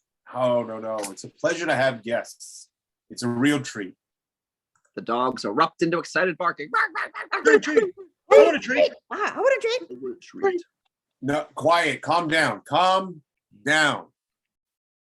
In the excitement, a dog swipes the rest of Russell's hot dog. Hey. Shouldn't have used that word. Having guests is a real delight. More often I get thieves come to steal what's rightfully mine. Oh, Muntz picks up a lantern and walks to the back of the room. They called me a fraud. Those. But once I bring back this creature, my name will be clear. The lantern illuminates photographs, drawings, samples, feathers, hundreds of them, all of the bird, Kevin. This is Muntz's obsession. He looks over to a full-size skeleton. Beautiful, isn't it? I've spent my lifetime tracking it. Sometimes years go by without even sightings.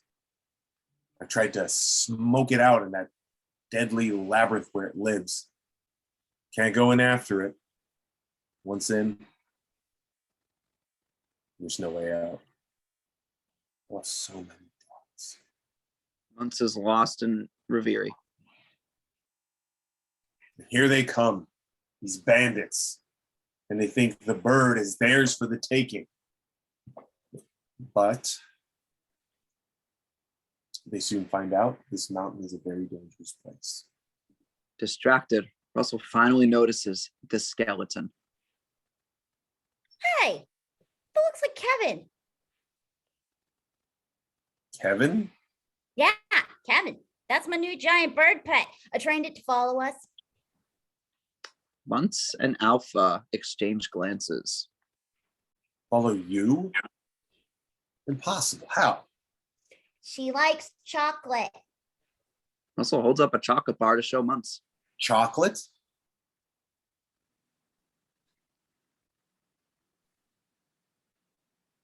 I Chocolate. gave her some of my chocolate. She goes gaga for it. Carl swipes the chocolate from Russell and pockets it. But it ran off. It's gone now. Muntz stares. He walks to a table full of flight helmets. You know, Carl, these people who pass through here, they'll tell pretty good stories. A surveyor making a map. Using his cane, Muntz topples a helmet from the table. It rolls across the floor. Botanist cataloging plants. Muntz topples another helmet. He lifts a third to show Carl. An old man taking his house to Paradise Falls. He drops the helmet. It rolls to Carl's feet. Now that's the best one yet. I can't wait to hear how it ends. Carl glances around nervously. Out the window, sitting on the roof of his house, sits Kevin the bird. Well, it's been a wonderful evening, but we better be going. Carl gets up and pulls Russell from the table. Oh, you're not leaving. We don't want to take advantage of your hospitality. Come on, Russell. Carl leads Russell toward the door. But we haven't even had dessert yet. Muntz follows behind him slowly, menacingly. Oh, the boy's right. You haven't had dessert. Epsilon here makes a delicious cherries jubilee. Carl pulls Russell along, Muntz following behind like something out of a bad dream. Oh, I must. You really must stay. I insist. We have so much more to talk about. A distant, haunted wail. Everyone stops. Kevin? Muntz walks to the window and looks out. Atop the roof, he sees the bird. Travis, just make a bird sound already. It's here. He turns to Carl, but they're gone. Get them. Interior cave. Carl and Russell untie Carl's house from the pylon. Hurry. I am hurrying. Dogs descend down the ramp behind them. They're coming. Carl and Russell run toward the cave opening. Dogs block the cave opening. Carl stops short. Master, over here. Doug points to the tunnel opening deeper inside the cave. Carl and Russell run toward him. The cave leads to a steep incline. The dogs are getting closer. There's no choice but to jump. The lift from the overhead balloons allows Carl and Russell to leap down the incline like astronauts. Go toward the light, Master. Dogs climb down the rocks, closing in on Carl and Russell. The bird sees the dogs. She jumps off the house and lifts Carl and Russell on her back. She runs through the cave, towing the house behind her. Russell and Carl hang on for dear life. Bang, bang, bang. Balloons pop as they scrape across the ceiling. The house lowers. Ahead, a giant rock sits in their path. Carl tugs at the house, but it crashes against the rock, pulling Russell into the ground. Russell. Dragging on the ground, Russell gets bumped around badly. Exterior mountain canyon continuous. The dogs close in on Russell. Alpha bites at his heels, but Carl fends off Alpha with his cane. Get back. Alpha is about to bite when an avalanche of boulders rains down. The dogs stop short. Carl looks back at the bird, keeps running. Doug is up on the canyon wall.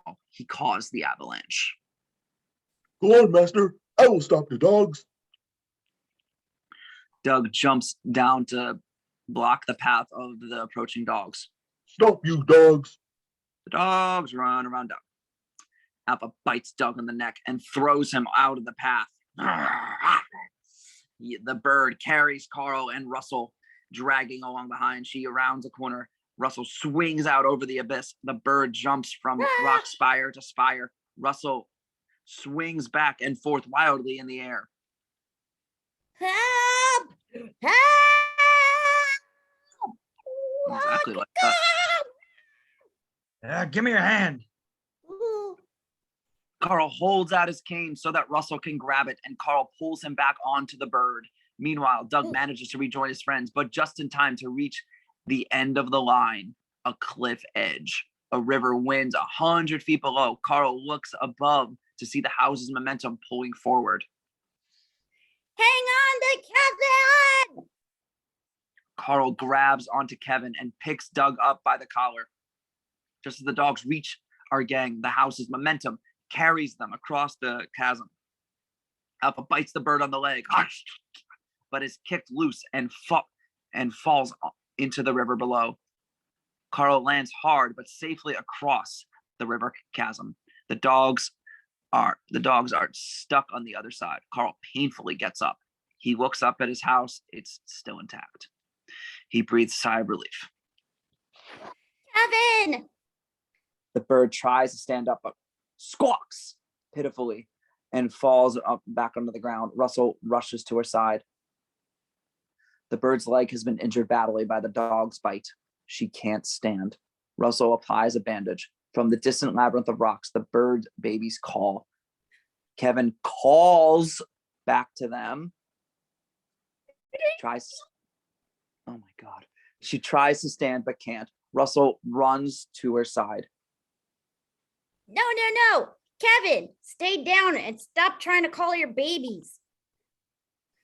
She's hurt real bad. Can't we help her get home? Because clearly her babies can't hear her.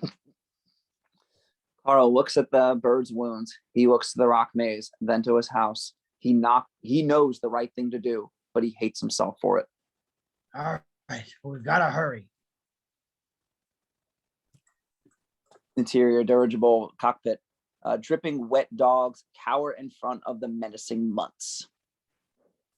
You lost them. It was Doug. Yeah, he's with them. He helped them escape. Muntz snarls in anger. Wait a minute. Doug! He leans over a radar tracking device. Cut to exterior mountain, night continuous. Doug's collar screen powers on and a signal zeroes in on Doug's location. Doug, oblivious, looks around over the landscape, sniffing. Carl and Russell peek out from behind a tree. See anything? No, my pack is not following us. Boy, they are dumb. Doug scampers back to Carl and Russell, who pull the house from behind a tree canopy. This is crazy. I finally meet my childhood hero and he's trying to kill us. What a joke. Hey, I know a joke. A squirrel walks up to a tree and says, I forgot to store acorns for winter, and now I am dead. Huh, it is funny because the squirrel gets dead. They pull the house, keeping it hidden behind the trees. Careful, Russell. The house bumps into a tree, jostling the injured bird on the porch. You okay, Kevin? Kevin goes back to sleep. Russell looks at her bandaged leg. You know what, Mr. Fredrickson? The wilderness isn't quite what I expected. Yeah? How so? It's kinda wild. I mean, it's not how they made it sound in my book. Get used to that, kid. My dad made it sound so easy. He's really good at camping and how to make fire from rocks and stuff. He used to come to all my sweat lodge meetings. Russell smiles at that thought. Yeah. And afterwards, we'd go get ice cream at Fenton's. I always get chocolate and he gets butter brickle. And then we'd sit on this one curb right outside and I'll count all the blue cars and he counts all the red ones and whoever gets the most wins. I like that curb. He looks up at Carl. It might sound boring, but I think the boring stuff is the stuff I remember the most. They walk in silence. Carl understands. The bird babies call out in the distance. Kevin calls back.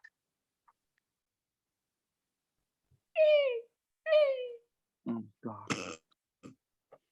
Look, there it is. Russell spots the labyrinth now close by. He tries to run, but is pulled back by his tether. Laughing, Carl unclips Russell's tether. Hold on, Russell. Stand still.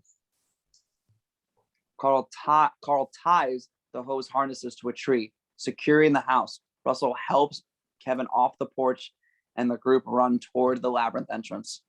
Kevin is re-energized by the sound of her babies. She runs off ahead. Carl and Russell laugh. Look at that bird go. Hey, wait up, you overgrown chicken. That's it. Go, Kevin. Go find your babies. Just as they approach the entrance to the labyrinth, a fierce spotlight hits them. Muntz's dirigible lowers overhead. Run, Kevin, run! A net shoots out and binds her. She falls and calls out. Oh no! The net catches on a rock. Carl and Russell run to her aid. Russell, give me a knife. Carl saws frantically at the net. Get away from my bird! Muntz and his birds descend from the dirigible, but beside them, a group of dogs drag toward Carl's house. Muntz hurls a lit lantern. Flames burst up beneath the house. Heat waves ripple up. Balloons pop. Carl's house lowers into the fire. Interior Carl's house, living room, continuous. Inside the living room, Ellie's photo crashes to the floor. Exterior mountain labyrinth gate, continuous. No! Carl panics. He rushes toward the house, dropping the knife. Muntz motions to the dogs. They swarm past Russell, knocking him down and grabbing the bird in the net. no! Carl pulls away his house away from the flames. The bird calls out plaintively as the dogs drag her into the dirigible. Muntz follows the bird up the ramp of the dirigible. Careful. You want her in good shape for my return. Let her go! Stop! Russell runs after the dogs, but the gangplank closes. The dirigible flies off. Kevin! Carl beats out the flames with his jacket. He extinguishes the flames. Oh, with the jacket, good job. Carl collapses on the side of his house. You gave away Kevin. You just gave her away. This is none of my concern. I didn't ask for any of this. Master, it's all right. I am not your master. And if you hadn't shown up, none of this would have happened. Bad dog. Bad dog. Doug slinks off, tail between his legs. Carl angrily puts on the harness. Now, whether you assist me or not, I am going to Paradise Falls if it kills me. He walks off. Russell falls in behind. An angry dawn breaks. Exterior mountain rocky terrain day. Now barely aloft, Carl pulls the house across the rocky landscape. Russell's harness drags alongside, empty. Russell walks behind. Exterior mountain hillside morning. With the last of his energy, Carl drags the house into place. The house groans as it comes to rest. Carl drops the hose harness and walks to the edge of the cliff. Exterior Paradise Falls morning. He looks over. He's finally made it. Paradise Falls. Torrents of water careen over the massive cliff edge. Carl takes out Ellie's childhood drawing. Next to him stands the real house, just like Ellie wanted. Here. Behind him, Russell throws his sash on the ground. I don't want this anymore. Russell walks away. He sits on a rock, alone. Carl picks up the sash. He walks up the steps of his house. Interior, Carl's house hallway continuous. The door opens. Carl steps in. He's back in his house for the first time in days. Interior, Carl's house, living room continuous. Carl and Ellie's things are strewn across the floor, a mess from the rough journey. Carl rights Ellie's chair, sets the lamp upright, slides the table into position. He pulls their two chairs back into their place. Carl closes his eyes, takes a deep breath and sits, quiet. Nothing save the distant sound of the falls outside. Carl surveys the room. The adventure book rests on a table near him. He opens it and puts Ellie's drawing back. He looks through the pages, remembering the newspaper clippings and old photographs. The dreams of young Ellie. He turns to the page marked, Stuff I'm Going to Do. Carl sighs.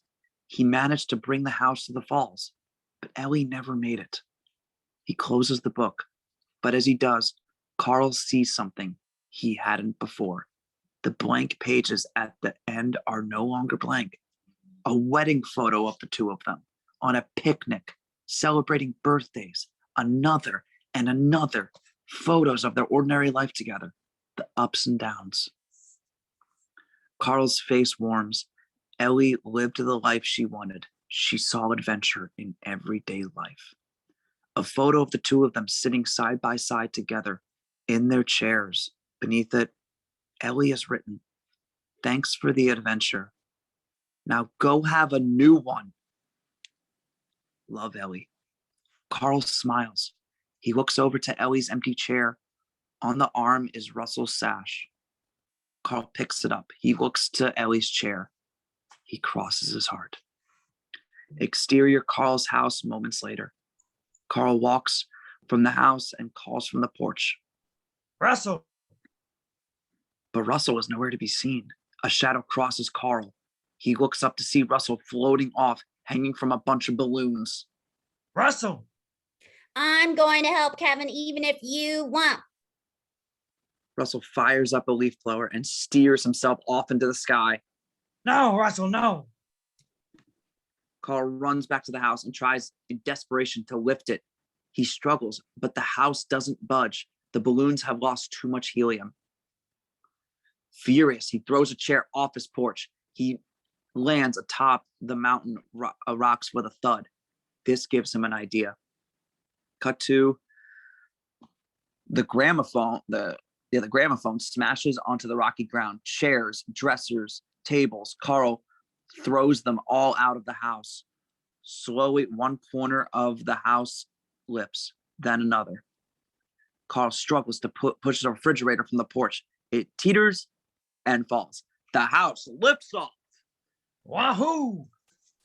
The house floats off into the sky, leaving a huge pile of things. Beside it sits Carl and Ellie's chairs, side by side, atop Paradise Falls. Exterior, Carl's house floating. The house soars into the air, sails billowing. Interior, Carl's house living room. Inside the house, Carl adjusts the steering, scans the skies. Knock, knock, knock. Carl's eyes go wide. Russell! Interior, Carl's house porch continuous. The door swings open.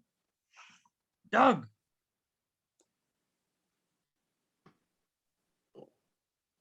I was hiding under your porch because I love you.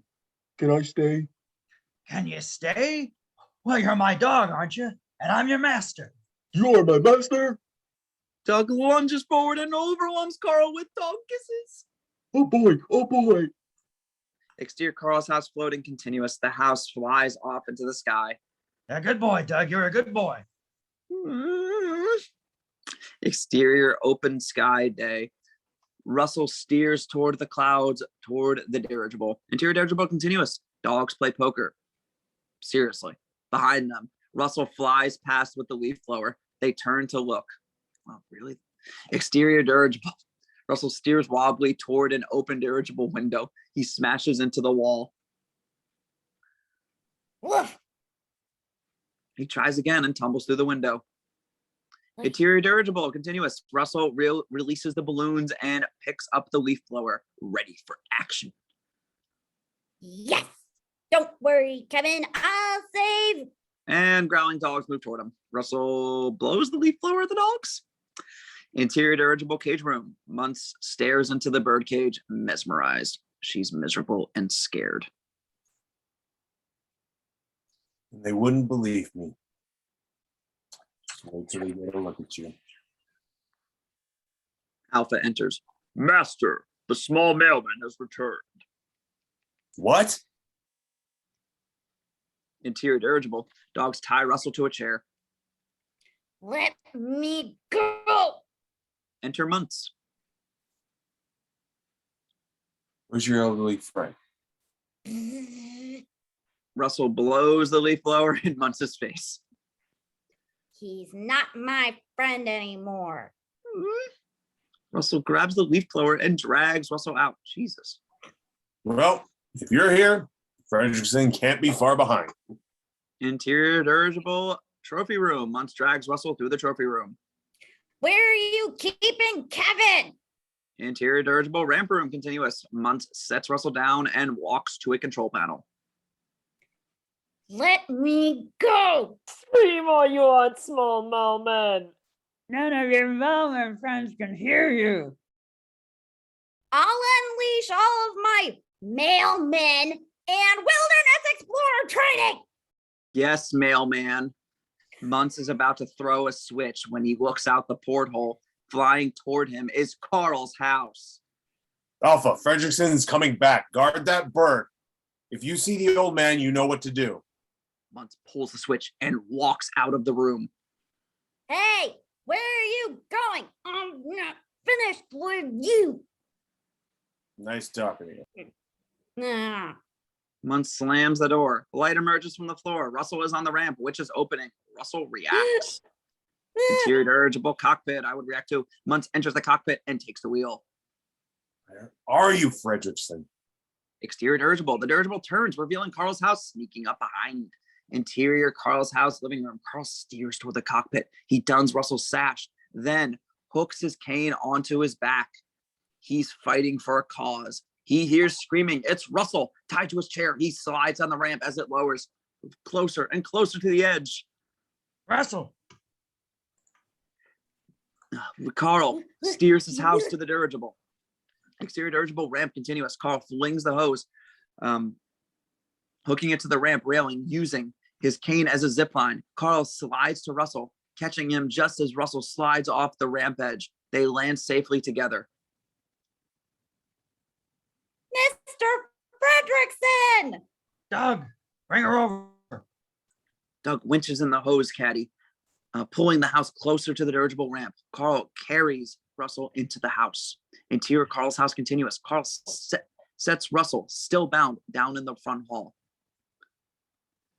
You came back for Kevin. Let's go get her. I'm getting Kevin. You stay here. But I want to help. I don't want your help. I want you safe. Carl leaps back into the dirigible. Doug follows. Russell struggles against his bonds. Interior dirigible hallway. Carl and Doug sneak down the hall. They see dogs ahead and hide. How do we get past these dogs? Point.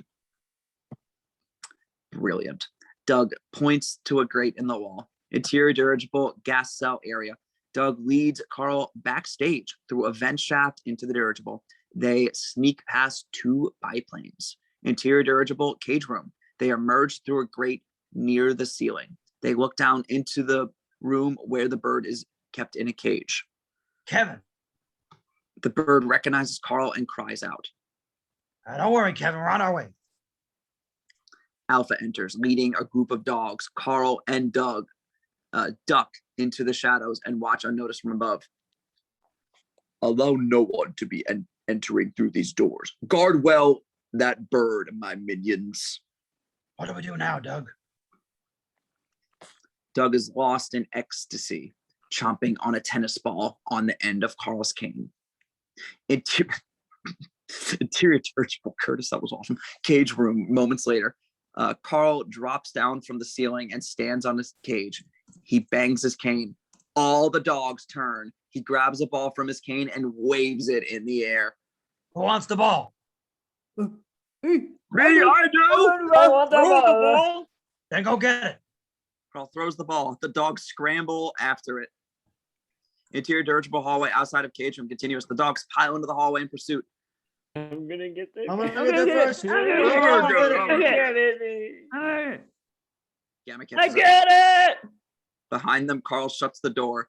The dogs realize their mistake. Uh-oh. And Gamma, with the saddest look on his face, drops the ball. And just like that, interior dirigible cage room. Carl opens the cage door. I'm sorry, Kevin. Let's get you out of here. Interior dirigible cockpit. Muntz scans the horizon. Suddenly, the in-ship communicator comes to life. Master, he's gone. The old man, he's here. He's got the bird. Get the bird. Bird's gone. What? Calm down, one at a time. Exterior Carl's house front porch. Russell struggles to break free of the chair. I want to help. He manages to get his arms free. Haha, again. Except that all his struggling causes the chair to hop out on the porch and fall off. Oh, man. Russell screams as he falls. The hose unspools. Russell reaches the end of the hose. Russell grabs onto it and the chair jostles free, falling thousands of feet down. The house drifts away from the dirigible. Interior dirigible cockpit. The melee of conflicting reports from the dogs continues. He's an old man. Does anyone know where they are? On cue, Russell splats onto the dashboard, squeegees across, dangling from the hose. Muntz stares, slack-jawed.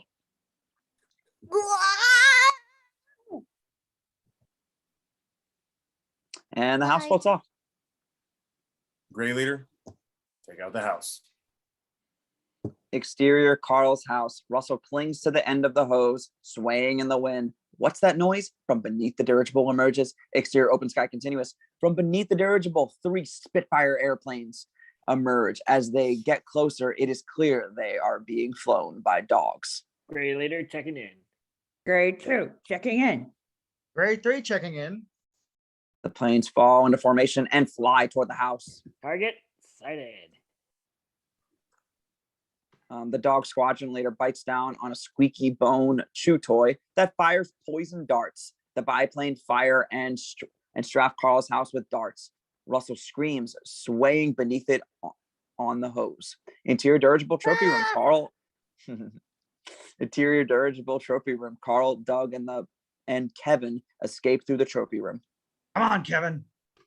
Behind the door, Muntz is waiting for them. He grabs a sword from the wall display and attacks. Doug hears and bites Muntz on the leg. Muntz kicks Doug loose and out the door. He slams it shut. Interior dirigible outside the trophy room continuous, locked out. Doug jumps on the floor and barks. He hears growling, turns around. There stands Alpha and other dogs. Hi. All good, Jen. Interior dirigible hallway. Doug runs. The dogs give chase. Interior dirigible trophy room. Muntz swings his sword at Carl but misses. Carl uses his cane to defend himself. Old man sword fight! Muntz smashes his trophy collection as he swings for Carl. His sword gets stuck in a mounted skeleton. Carl swings his cane and hits Muntz on the head. No blood this time. The tennis balls bounce and the cane off Muntz and smack Carl in the face. Muntz pulls the sword free. He raises the sword over his head to strike, and his back cracks loudly. Ah! He's stuck. Carl raises his cane over his head, and his back cracks too. Ah! Carl and Muntz struggle to move. Muntz cracks his back free and kicks Carl in the chest, knocking him against the trophy. He has the upper hand now. He has the high ground. He throttles him with his arm and lifts his sword.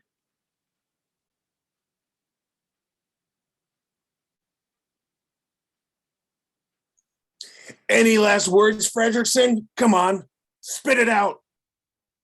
And for the greatest ever, Carl spits his false teeth at Muntz. He falls backwards. Just brilliant. Carl collects his teeth and motions for Kevin. Come on. Muntz advances on Carl, who struggles to protect the bird. Muntz is a wild man now, smashing and destroying anything that gets in the way. Enough. I'm taking that bird back with me, alive or dead. Carl trips and falls to the floor. Muntz is about to deal the final blow. Interior dirigible cockpit. Meanwhile, Alpha backs Doug into the control panel. He bumps the lever.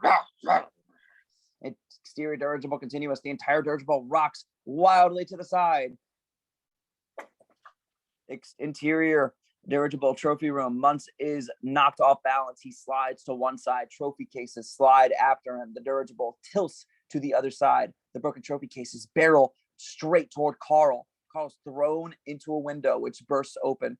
Carl falls through it, but manages to grab the frame with his cane.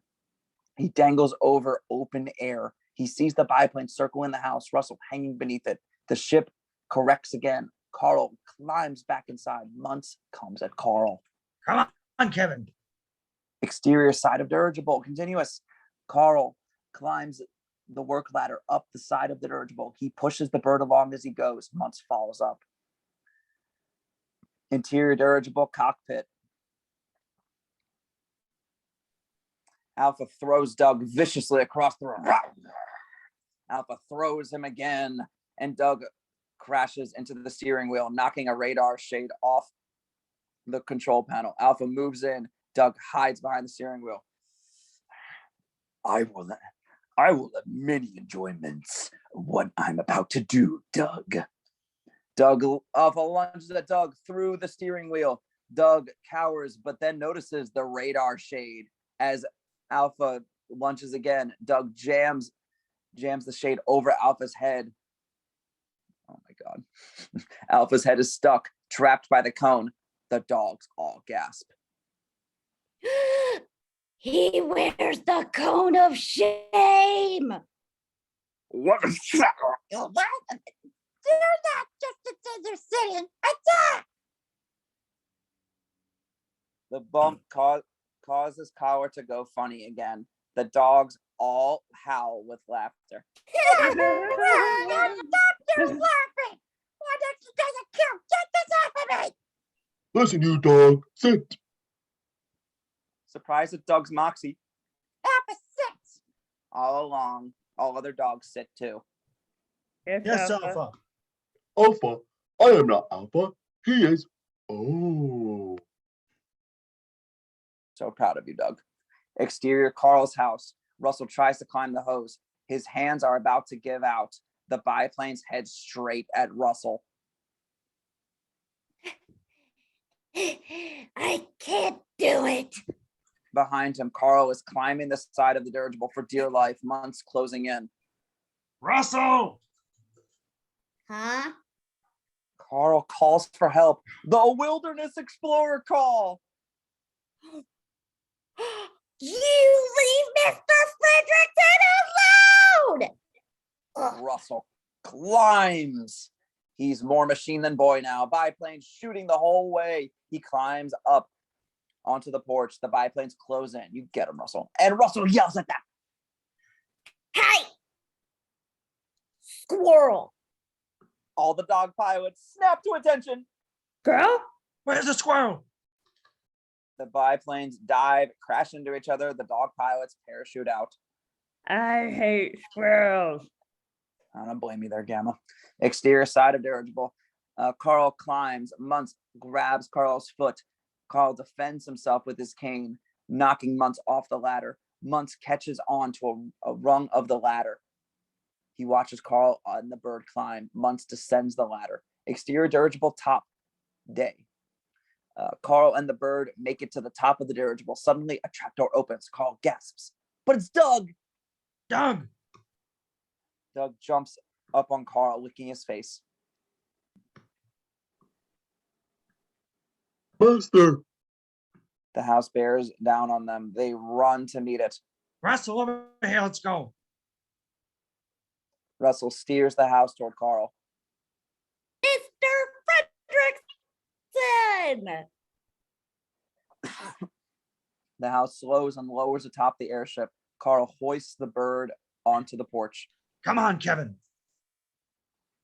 Carl helps Doug onto the porch. He climbs up himself. Blam! Muntz appears on top of the dirigible with a rifle. A bullet blasts through Carl's balloon strings. A third of them break or shoot skyward.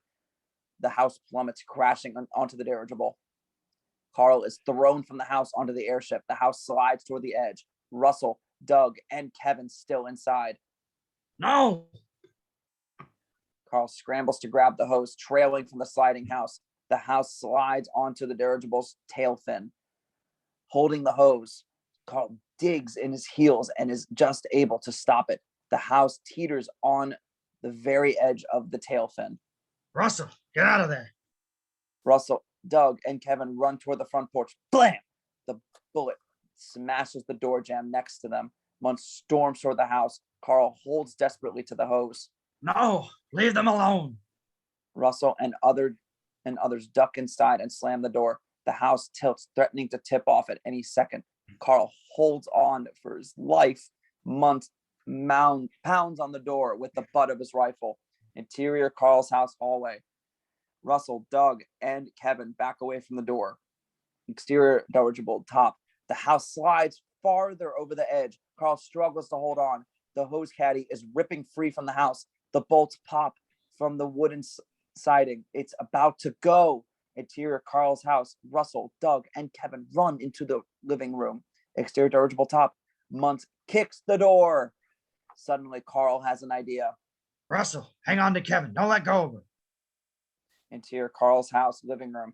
Confused, Russell follows Carl's directions. He, Doug, and the bird huddle together. Muntz breaks through the door. He lifts the rifle and sights the bird through the window. Carl yells out.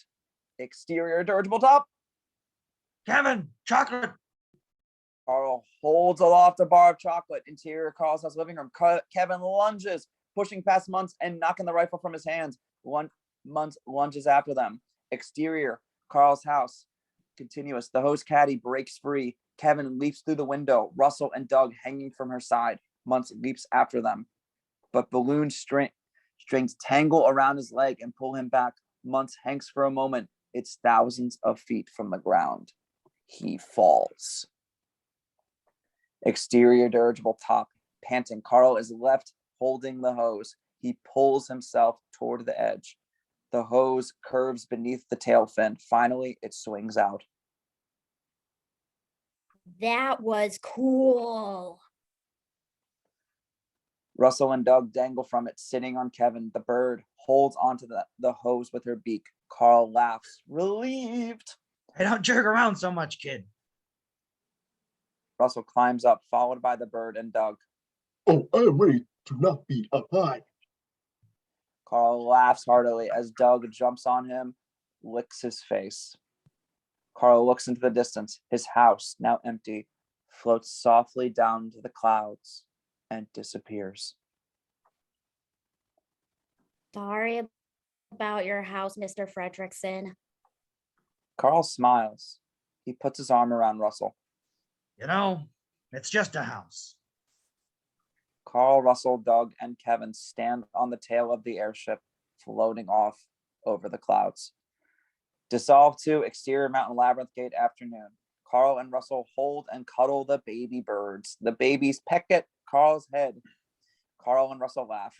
Ow, ow, ow. Look at you. You're so soft. Kevin calls out. Never mind. Waiting for the babies at the waiting for the babies at the gates of the labyrinth. Time to go. Aw. Mom, I wish I could keep one. The babies run into the bird. One stops to hiss at Doug. Carl has misplaced something. Hey, where's my cane? I just had it here. Kevin starts hacking. She coughs up the cane. Babies start hacking too. They cough up the tennis balls. You know what? Keep them. A little gift from me to you. The bird family enters the labyrinth. Carl and Russell wave. Hi, Kevin. The bird looks back toward Carl and Russell and calls out one last time. Sweet, sweet. It's not a pig, Travis. Before disappearing into the mist. Interior dirigible cockpit later.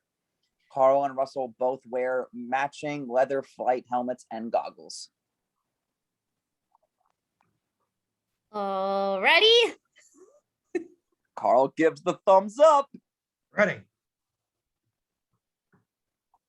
Exterior, Muntz's dirigible is sent into the sky. Now Carl's dirigible. Doug and all of Carl's dogs stick their heads out the dirigible windows, barking as they fly into the sunset. Dissolve to interior auditorium. And by receiving their badges, the following explorers will graduate to senior explorers. Each junior wilderness explorer stands next to his or her father. As the camp master announces the achievement, he hands the father a badge who pins it to his son or daughter sash. For extreme mountaineering lore, congratulations, Jimmy. For wild animal defensive arts, congratulations, Brandon. For assisting the elderly, Russell is tanned and dirty, probably still has a welt on his eye, and alone. Russell, is there someone that the camp master clears his throat uncomfortably? Russell looks for his dad in the audience. Excuse me, pardon me, old man coming through. Carl takes his place next to Russell. I'm here for him. Congratulations, Russell, sir. The camp master hands Carl the badge and continues down the line. Russell, for assisting the elderly and for performing above and beyond the call of duty, I would like to award you the highest honor I can bestow, the Ellie badge. Carl pins the badge onto the missing spot on Russell's sash.